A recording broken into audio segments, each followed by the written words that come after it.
Understanding China has become more difficult than ever, yet also more important than ever. Whether the U.S. and China are rivals, partners, or a mix of both, effective policy will only be as good as the information on which it is based. My name is Scott Kennedy, and I'm the Senior Advisor and Trustee Chair in Chinese Business and Economics at the Center for Strategic and International Studies. I also have had the privilege of being one of the few American scholars who has traveled back and forth between Washington and Beijing in recent years. I'm a firm believer that field research, direct observation, talking, and listening to Chinese perspectives must be a part of our toolkit to understand the People's Republic of China. So join me as I speak with Chinese leaders from business, government, and academia, and foreigners who have spent many years living and working in China. What makes China tick? Where is the country going? What connects us? And what divides us? We'll dive into all of that and more on this podcast. Welcome to China Field Notes.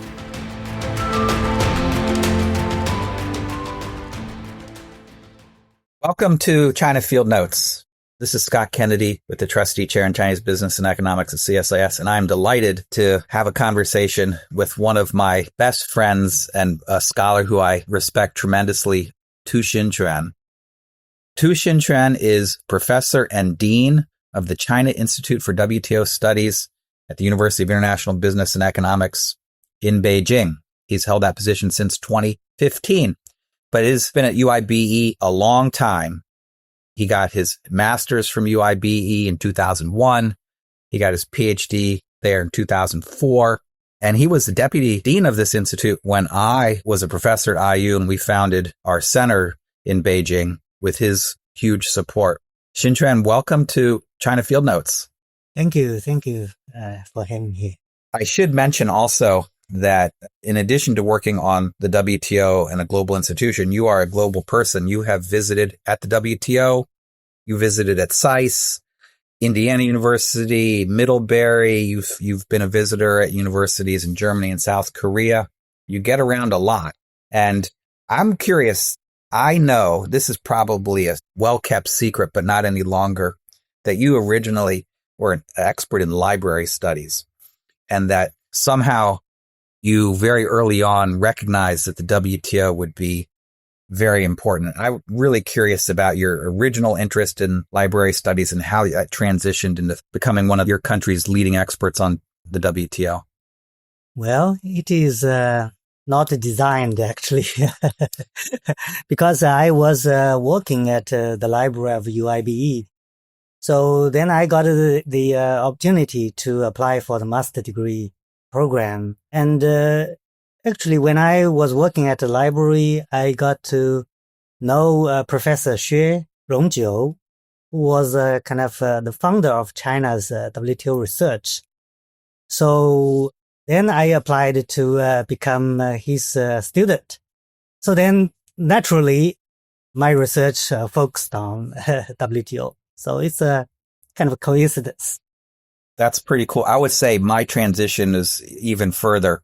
I originally applied to college to study chemical engineering, and I don't work on chemical engineering now. Thank God for the world that I don't. Yes. But when you were studying in the late 1990s and 2000s, the WTO must have been one of the hottest issues in China. What was it like? What was the enthusiasm like around the WTO when you were just getting started? Yeah, at that time, the WTO was definitely a very hot topic in China. Actually, like my mentor, Professor Xue, and also Professor Zhang Hanlin, you may know, they were extremely busy. At that time, a lot of government agencies and also local governments and also companies invite them to introduce or give a speech about the WTO very frequently. So at that time, they were very busy. And although I was still a master student and doctoral student, I was also involved in such kind of campaign or very introduction movement all around China. And also I was helping them to write some books, introductory books about the WTO. So I think in these kind of 5 years, there were more than 3,000 books about WTO being published in China. I was involved in like 3 or 5 books about WTO. So at that time, the WTO was extremely hot topic. People were really eager to know more about the WTO because at that time, the top leadership of China required everyone, or at least every government official and also company manager, know about something about the WTO. So at that time, there was a kind of slogan geared to international conventions, 与国际接轨, which means that, as I said, everyone should know something about WTO, and all our works should be consistent with WTO rules. So even like a very basic level of government also had some courses or training programs of WTO, like a 街道办. Yes. So yeah, there was a kind of national movement about WTO learning or training. So one of the things that you hear in Washington now, it's probably been conventional wisdom here for some time, is that China's intention when it joined the WTO was to break the rules, to gain the system, to gain access to other markets and never implement the WTO commitments that it had signed up to. And so if we took a vote today on China's WTO membership or permanent normal trade relations that would pave the way for WTO membership, it would be resoundingly defeated in Congress. But back then, was the purpose of all of these 3,000 books and the studying was to figure out how to defeat the WTO system with nobody knowing? Or was it really back then about really complying with this system? Well, I think at that time, the Chinese government and also Chinese people were very serious about our WTO obligations and commitments. I think we never thought about cheating on WTO rules. We were trying to take advantage of WTO accession to manipulate WTO rules or whatever. So I think China was very genuine about our WTO obligations. And as I said, we were very serious about international rules. Of course, at that time, there were some difficulties because at that time, the Chinese so-called market economy system was not so well developed. So there were some kind of inconsistencies between Chinese system and WTO rules. So some people were afraid that it would be very, very difficult for the Chinese government to comply with WTO rules. But I think the intention of the Chinese government was very genuine. And also, as I said, the top leaders wanted all the levels of Chinese government officials to know about WTO rules and to know how to comply with WTO rules. So this is really true. I remember when when I was a professor and we had an office in Beijing at UIBE, we held a conference celebrating the 10th anniversary of China's WTO entry in 2011. And Long Yongtu, one of the negotiators for China's entry, gave a speech at our conference, and I think it was open to the public and everything. So it's on the record someplace. But my memory of what he said was that the mood in China over those 10 years had shifted, where people who were negotiating like him and other Chinese leaders saw in 2000, 2001, the agreements that China was making would lead to China's progress or Jinbu. And by 2011, these decisions had been viewed in China as concessions, Rangbu. And I'm wondering, is China's difficulties in implementing these commitments, did that change the mood in China about the WTO or about how to engage with the United States or other economies? Because there is a sense here that at least someplace, whether it was at the beginning and if not at the beginning, at some point in the last couple decades, China's approach towards the WTO and global trade has shifted in a way where if there's not less compliance, there's less alignment between China's interests and the interests of the United States and other countries. And so I'm trying to figure out, did something that Long Yong-tu mentioned in his speech in 2011 indicate that we were already headed for some kinds of difficulties over how all of us were participating in the WTO? Well, yeah, I think there were some changes after WTO accession. Actually, even in the early years after WTO accession, there were some suspicions in China about our WTO accession commitments. Like even in MOFCOM, the Ministry of Commerce. The Ministry of Commerce. The minister after WTO accession was Minister Liu Fuyuan. Yes. He was suspicious about China's commitments, especially China's concessions in terms of like non-market economy status. He believed that this kind of concession is unfair to China. So there were always some suspicions. But I think the major change happened after 2008, the year of 2008. One reason is the global financial crisis. So after that, there was increasing suspicion in China about the merit of market economy, because the failure in the US showed that market economy, the free market economy mechanism is not perfect. Mm-hmm. And also, very interesting development is that, after the reform, SOE reform in late 1990s, the development of the state sector, the SOE sector, was better than imagined. So after 2001, after a number of years, there was a growing, actually, state sector. Mm-hmm. Yeah. Like big state-owned banks, big state-owned enterprises, they were developing well, even after WTO accession. So in China's WTO accession package, there were some requirements about SOE, but actually it was not the top priority in the early years, because at that time, tariff concessions are more important. But when China need to have some reforms on SOEs were becoming more powerful. So actually, inside China, the need for further SOE reform was less. Mm. So then there were kind of more resistance in terms of implementing WTO obligations on SOEs.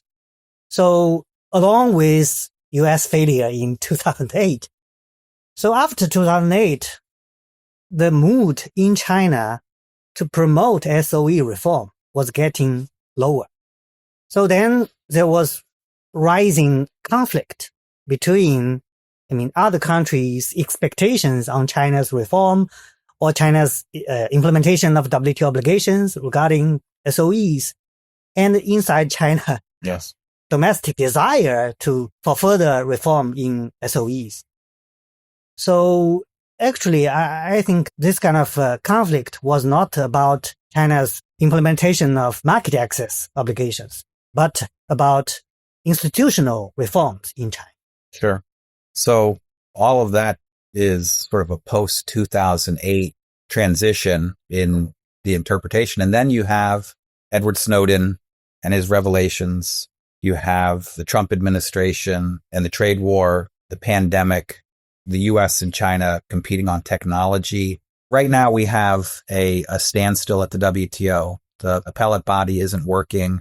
There's not a lot of enthusiasm about using the WTO to resolve disputes. And what else happened since 2008 to make the WTO essentially frozen and unfunctional as a way to manage China's economic relationship with the US and others?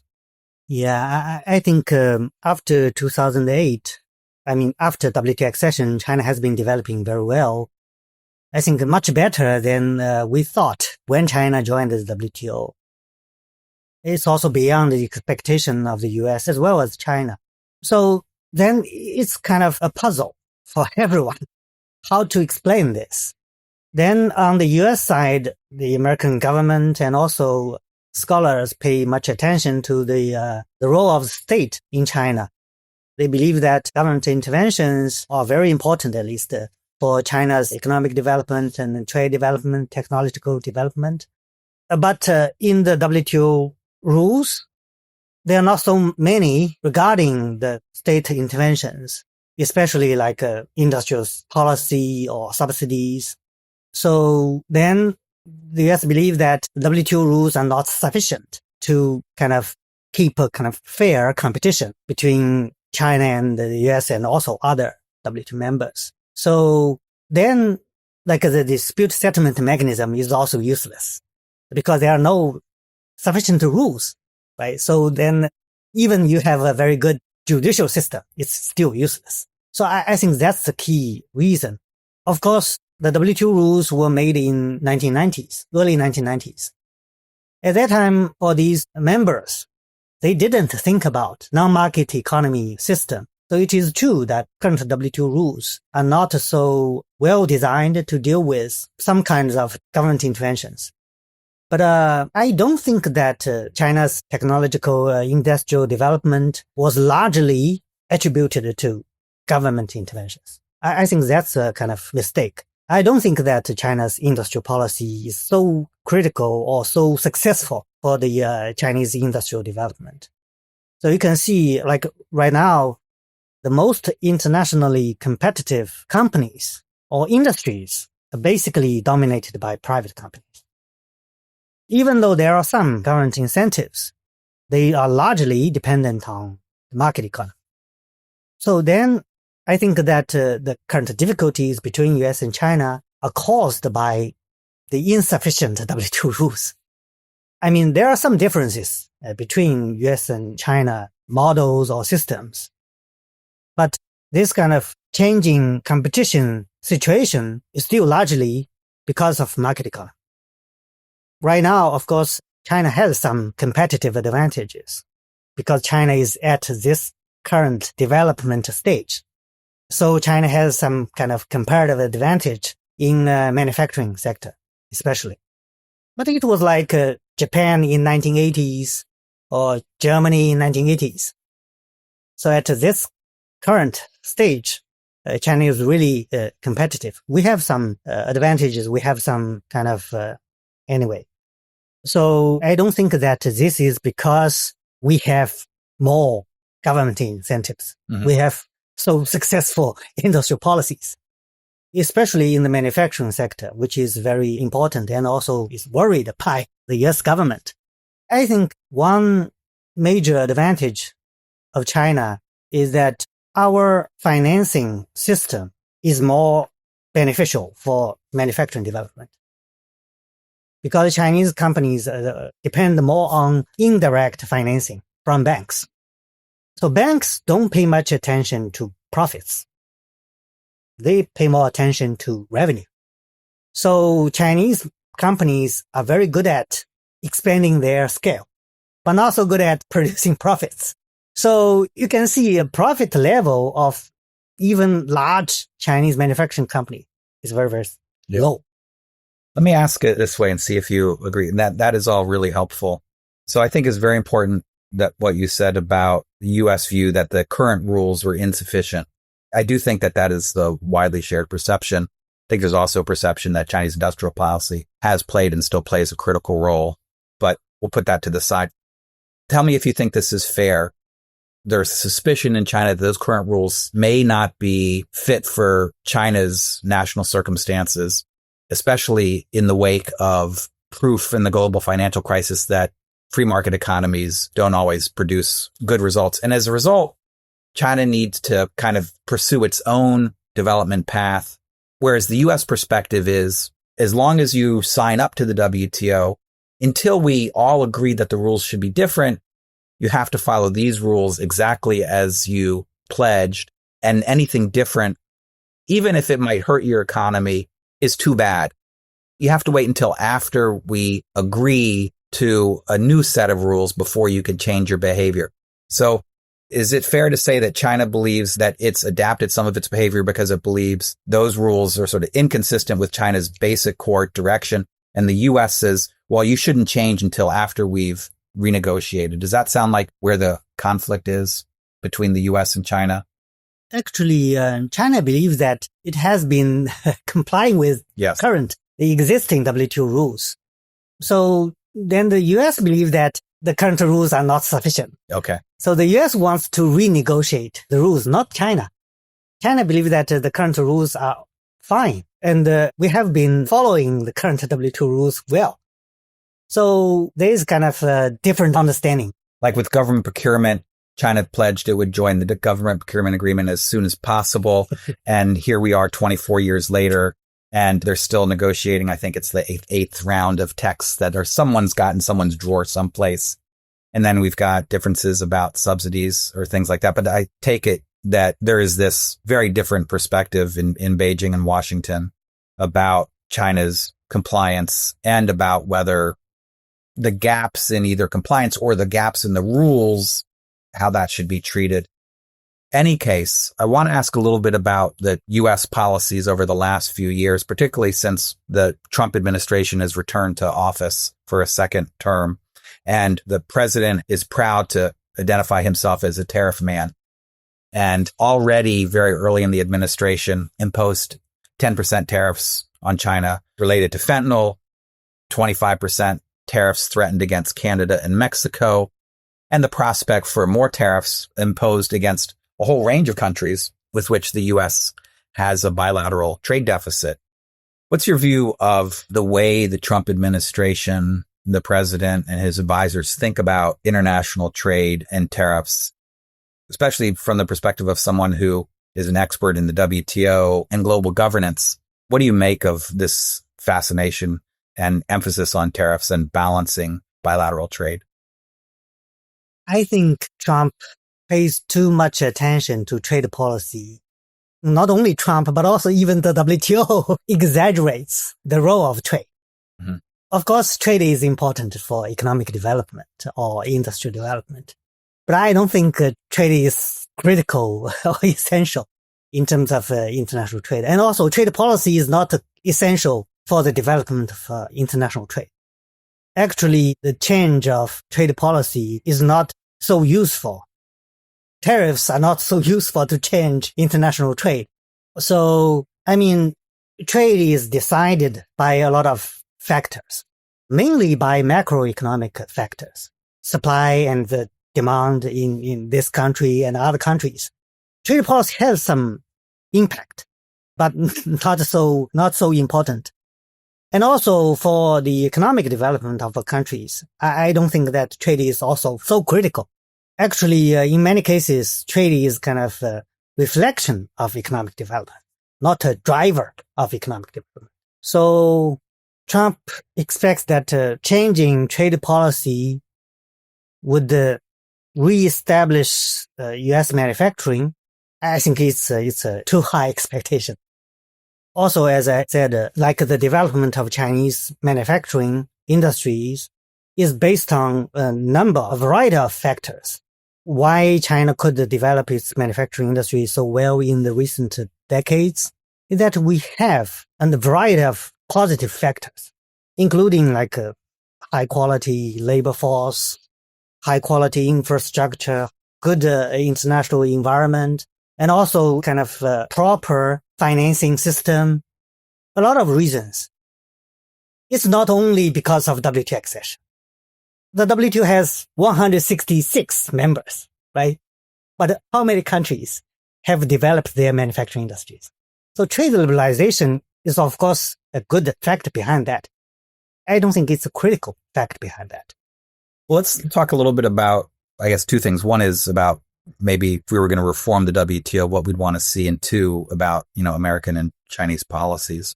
So let's say you wake up one morning, you are the new Director General of the WTO, maybe a job you didn't necessarily campaign for, but nevertheless, congratulations, you get to be the head of the WTO. And you have to think of what ways in which you might reform the WTO to try and resolve some of these differences and address real problems. As you mentioned, the WTO was created in the 1990s when the world economy was one way, and now we're in a different way. What would be one of the, top one or two changes that you think need to occur with WTO rules to make it fit for 2025? Well, now I think the WTO really need to clarify the definition of national security.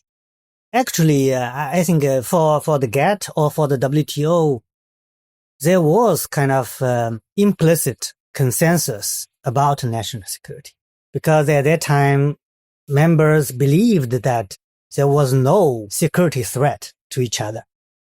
As long as countries were members of the GATT or WTO, they would not be a national security threat to each other. But now the situation is different. So actually, I mean, maybe that's not the responsibility of the WTO, but actually it's basically the business between US and China. So we need to kind of reach a new consensus about the security relationship between each other. I don't think that the two countries could or want to pose a kind of existential threat to each other. I think both sides have no such capabilities. So then we should, as I said, we should reach a consensus that we want to be security threat to each other. Then we could sit down to negotiate a new or more reciprocal trade agreement between each other. Actually, I really think that China joined the WTO in the year of 2001. It was really old. So we couldn't renegotiate a trade agreement between US and China, making it more reciprocal, like in terms of tariff level and also export control and also maybe investment flows, making it more comprehensive or more reciprocal. Right now, although the GDP of China is still much lower than the US, China's manufacturing sector is much larger than the US. So the trade relationship should be more equal or reciprocal. I think it's time for the two sides to renegotiate. But before that, maybe the precondition is that we should have a national security consensus. Yeah. You know, there's Article 21 of the GATT that just a couple paragraphs about the national security exception, which wasn't used very often. Yeah. And now it's this big giant hole that everyone drives a large truck through with every kind of policy related to supply chains, related to data security, so many different things. Everything is national security. Everything. It's too difficult for trade. And so that means that, you know, it used to be in the case of fair trade restrictions or other things, the WTO would say countries are allowed in certain circumstances to take measures to protect themselves as long as they don't overly impact trade, right? And now with national security exception, you can go much further than that. Yeah. And so I think you bring up a very good point. One of the other areas, so let me ask about another one, digital trade and the digital economy. The WTO has some rules related to e-commerce, some related to IP, not a lot of detail on, you know, the full nature of digital trade, artificial intelligence and things like that. Is that another big hole that needs to be filled? Yeah, I think the development of digital technology and the economy is really important. But I'm not so sure that right now it is already very mature time to develop a very comprehensive, very strict international regulations about digital trade. So basically, I mean, international regulations should be developed after or when domestic regulation is very mature. But right now, I think there are still many uncertainties or ambiguities about how to regulate digital trade or like recently developed AI. Yes. There are many uncertainties about its impact on society or security or culture or whatever. So I think right now, maybe we should give more space to national governments to make their own regulations ready. Give them more time to think through how they should regulate digital economy or data flow. Yeah, we have some very big differences around the world. The EU has GDPR and a whole series of rules around data privacy, et cetera. China has a whole phalanx of rules. The US has very limited rules. Let me ask you about one other, labor and workers. So one of the basic tenets of the WTO is the freer the trade, the better, except under certain circumstances where there's unfair trade or sudden impact where you might be able to use safeguards or something like that.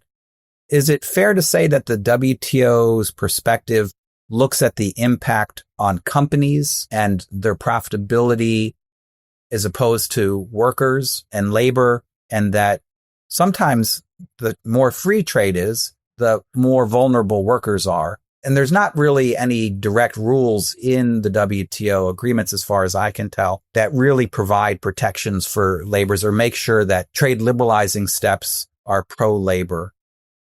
Is that an incorrect reading of the WTO? Are there things that WTO might do to try and be more pro-worker? There have been some discussions about introducing the labor standards into WTO rules. I think there are some legitimate concerns about that. But the problem is, especially in the developing countries, they are afraid that labor standards could be used as an excuse for trade protectionism. It's also a legitimate concern. I mean, in the case of China, I think basically the development of trade is good for the improvement of labor standards. Actually, right now, one concern in China is that our rising cost of labor, because people are being paid well, much better than before. I think it's partly because of the trade development. So as a relationship is really complicated. So I'm really not so sure about how to deal with it. Right now, I think for China, at least we should work harder to improve the labor standards. Now, there is also a so-called overly competition in China, 卷, Yes. between companies. But I think there's one reason that is we have not high enough labor standards. Companies tend to lower labor standards to increase their competitiveness. I don't think it's right. Mm-hmm. And it's right socially and it's good economically. So I think this kind of development will promote the labor standards in China.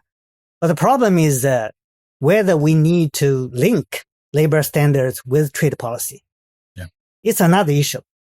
I'm not sure about whether this should be done. Let me ask one final question about an ongoing issue that the U.S. and China have. In the U.S., it's described as overcapacity, which is that China's in a variety of different manufacturing sectors, expanded manufacturing very quickly, but demand in China hasn't risen as fast. And so that gap is growing larger. China is about 30%, 35% of global manufacturing, but only about 18% of manufacturing consumption. And so one of the proposals that we have heard offered or bantered about is China voluntarily restricting or limiting its export of some of these products to allay the concerns of others that this trade won't damage their own competing domestic industries. Voluntary export restraints or something like that is actually not WTO compliant per se, but it might be a way in the short term to address the differences that China has with some countries on this. What do you think of that idea as a solution? And if that solution's a bad one, what would be a better way to address this issue? Maybe it should just be everyone should be grateful to China for being such an efficient producer and enjoy the consumption of cheap products that are sold to them? Or is there some other solution? It's a really difficult issue. Yeah, China has been so successful as a producer. Chinese people are really good at producing products. And also, as I said, currently we have our comparative advantage in manufacturing. Very efficient and very competitive. It's not unique. I mean, Germany is also a very efficient producer. Actually, Germany has much higher trade dependence than China. But the difference is China is much larger than Germany. So then it will create more spillover effects on other countries. So we understand this. But how to deal with it? It's really difficult. For me, I think the solution is still inside China. We should work harder to increase our domestic demand. And also, we should change our industrial structure. We should move more resources to services. We don't have actually enough supply of good services to Chinese consumers and families. So then we could reduce investments in the manufacturing sector. But in terms of increasing domestic demand, we need kind of structural reforms, like in the state sector, because we still have very large state sector. One result of that is the income distribution to households is not high enough. So basically, the state has more returns from these assets, and the state tends to invest even more. So it creates the gaps between demand and the supply.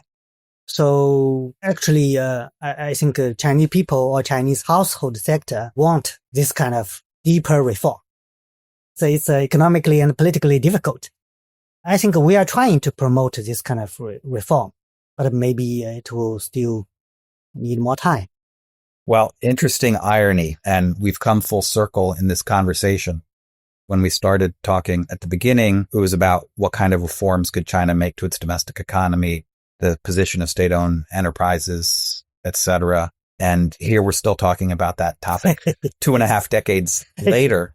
Interestingly, when this conversation occurs in the context of U.S.-China relations and U.S.-China competition, it's immediately politicized and both sides arguing with each other and have a difficult time finding common ground.